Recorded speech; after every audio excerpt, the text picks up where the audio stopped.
Hi, Rhonda. This is Chris Bradley here from California coming at you, and I wanted to talk a little bit about the question you asked.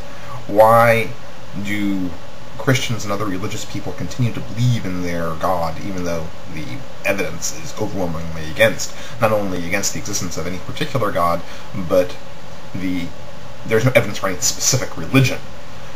And the question might have been rhetorical. I understand that.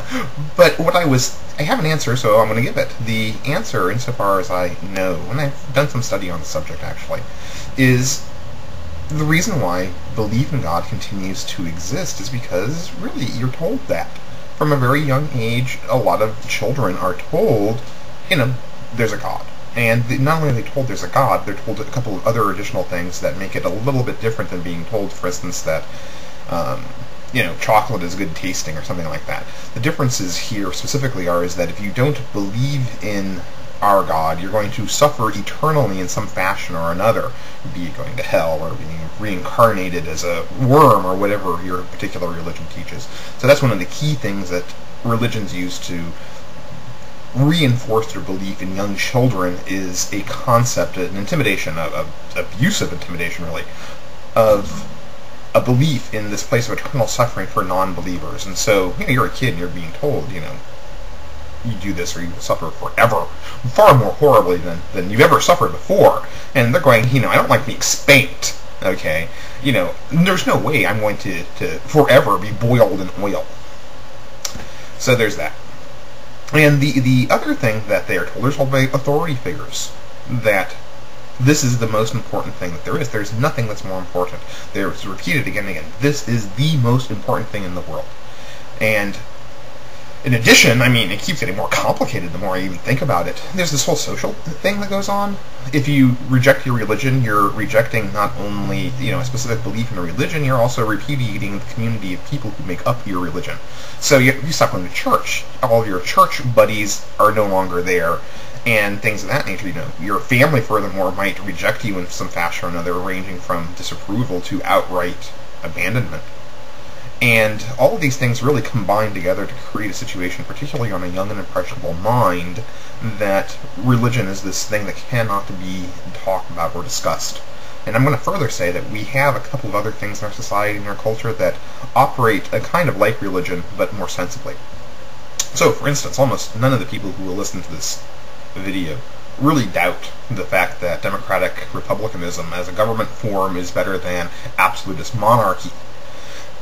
Most of the people who are listening to this also have never lived under absolutist monarchy, and there are very few of them left in the world to do an honest comparison with. And as a result of that, we're just taking that largely on faith. Most of you out there, and I'm not saying this to be mean-spirited or anything, but it is my experience that most people actually aren't really aware and knowledgeable of all the things that aristocrats did that eventually caused the various democratic revolutions that have made almost every place on earth some form of democratic republic. So, we're not aware of that sort of thing, but we take it on faith, for instance, that Republican forms of government are better than monarchical forms of government. And the difference being between that, of course, and religion is that anybody who studies the subject finds out that, yeah, that's true. As opposed to religion, when they study the subject, they end up scratching their head going, why on earth does anybody actually believe this? And but that seems to be the key reasons, is that, we do believe authority figures. And in our youth, the key authority figures in our life use these vicious threats combined with all sorts of psychological manipulation and a lot of social pressure to make people believe in things. And that's pretty much the reason why religious people believe in religion. The reason why people are stopping believing in religion, by the way, is, just it has no proof. 100 years ago, it was much harder, or 200 years ago, even better, it was much harder for a thinking person to just reject religion out of hand, right? There was no theory of evolution that was meaningful. We had no real concept of where the universe might have come from, no Big Bang theory, for instance. And the evidence we had wasn't as detailed like geology. We can date the world as accurately as we do now, for instance, and we didn't know, like, a lot of the things that happen on a biological level with germs and diseases. They're kind of a very new field in its infancy, and the theological implications of it hadn't been discovered. So in ages past, it was very easy to believe in religion because there were far fewer intellectual justifications not to.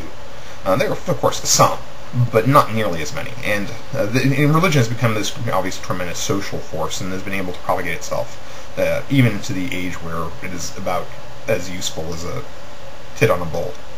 But that's it. Thank you very much for listening. Goodbye.